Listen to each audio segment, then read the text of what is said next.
6. New details this morning on the upcoming special session. The legislature will be back in town next Monday to address a narrow set of coronavirus-related issues, including the November election.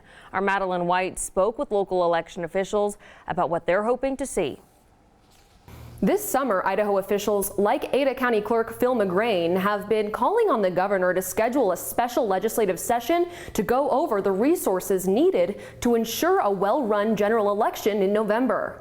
On the legislative side, we're looking for some flexibility. Flexibility on the timetable clerks like Phil have to mail out and count your ballots, since this will be an election unlike any other. Usually about 10% of Idahoans vote via absentee, and we're expecting that it could be as much as 75% of Idahoans vote via absentee this time. He says they need this extra time because it's either they do it in advance of Election Day, or he worries they won't have results until well after the election. We're asking for up to a week in advance of Election Day to start opening and scanning the ballots. And Phil says he's looking for some added accommodations for in-person voters on Election Day. Specifically the addition of vote centers, and what that would mean, it would be much like you experienced voting on Election Day now, except for instead of having to go to your local precinct near your home, you could go to any of the voting locations throughout the county and vote there. So say you're close to work and that's more convenient, you could actually vote there. He says these voting centers would also be an effort to keep in-person voters safe. Because we would use many of the larger locations in the community to keep people socially distanced and everything else. In addition, he says he's working with various cities throughout Ada County to place and add more absentee drop boxes.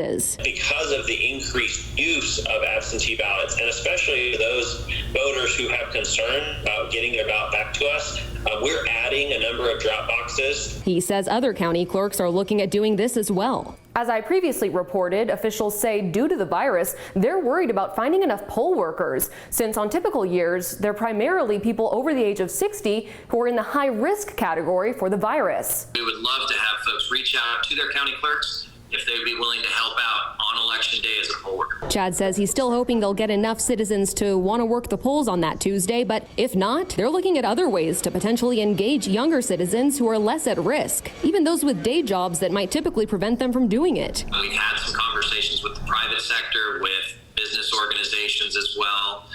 We've looked at, the Bar Association as a potential that we've had some conversations with. So there's a lot of conversations going on. Everybody's trying to be creative to figure out how to fill this gap. Phil says ahead of the legislative session, he remains optimistic. We'll be working hard to make sure the process does go smoothly for our voters. Those interested in registering for absentee ballots on idahovotes.gov can do so starting August 26th.